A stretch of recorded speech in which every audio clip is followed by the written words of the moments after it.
Greetings everyone, Brett here with Hammerhead Model Making, back with another 5-minute review. And we're going to be taking a look at another World War I aircraft. However, this kit's going to be measurably different from the Wingnut Wings kit I did last week. And this is from a company called, I assume it's called LukGraph. I apologize if I mispronounced that incorrectly.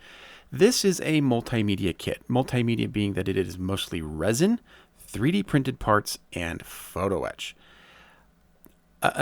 Like I mentioned in the Wingnut Wings kit review, I'm not particularly fond of World War I subjects.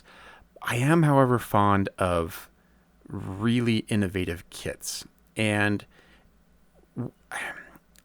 if I didn't know that this was a resin kit pulling it out of the box, I would have a hard time believing it, because if you just look at like these fuselage halves and how well they fit together, I've never seen that level of quality and precision in resin casting before. I mean, it's just, it is very impressive how beautifully cast this kit is, and how exquisite the detail is. I mean, it's just, the detail is phenomenal, and parts are I can't find any fault in like the actual quality of the casting and the process.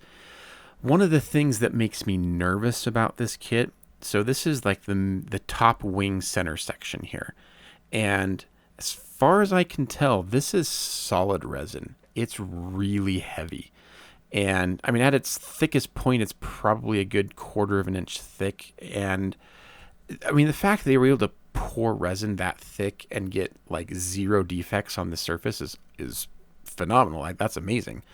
But I'm just concerned because, and as you see here, so these are the lower wings. They're just one solid piece of resin, and they're extremely heavy. Like, holding this box is so dense, and everything that is, all of the main structural components of the aircraft, the wings, the fuselage, the tail, stuff, that's all resin. All the smaller bits are 3D printed resin, which is a different type of resin than this kind, and a little bit more brittle. So I am concerned that with all of this resin weight sitting on the landing gear, that you might have like longevity issues with it staying up. Now, granted, they do provide you some like metal pins to help pin parts together, but it still makes me nervous. In terms of like a technical, the actual casting process, the printing process for the 3D printed parts, things like that, it is done exquisitely. You'll see some of these 3D printed parts here. They look beautiful. They're extremely well detailed. I mean, down to really fine details. What's really interesting, and I'll show it here in a second, is the main internal structure of the fuselage is all one piece. Like, normally, like on a plastic kit, you'd make up of like a top piece, bottom piece, side pieces, all these little frame pieces that you'd have to like glue together carefully and align properly. The 3D print, it's all just like one thing. It's really impressive. You do get a couple of options, different propeller types, different wheel types. You get different guns. So there are a few different marking options in the kit.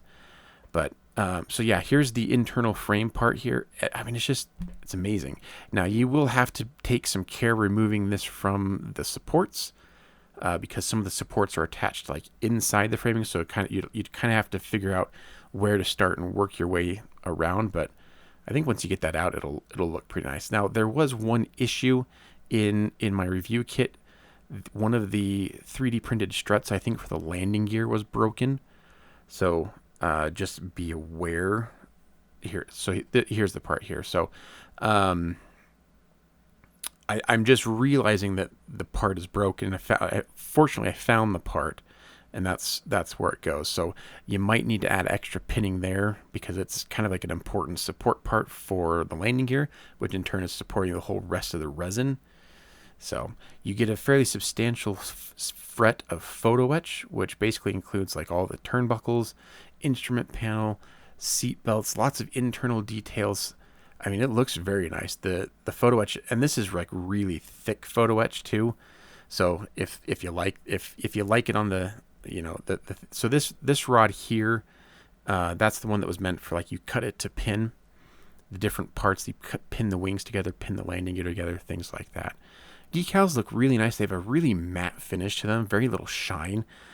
You do have to, there is no like individual carrier film. You have to cut those decals out and, close, trim them close to the decal so that you minimize the amount of carrier film. Instructions are really nice. They're pretty well laid out, logical. They make sense. They're very clear. Lots of instructions on, order of how to do things like that. So when it goes, it's really well detailed. Looks nice. Lots of little photo etch pieces in there. Gives you good instructions for the rigging, how it should all look when it's done. You get marking options. Curiously, they show options for Polish, like a Polish aircraft, but I didn't actually see any Polish markings in there, but it is what it is. Anyways, thanks to MRS Hobby Shop for sending this over to me to review. Check them out at mrshobby.com.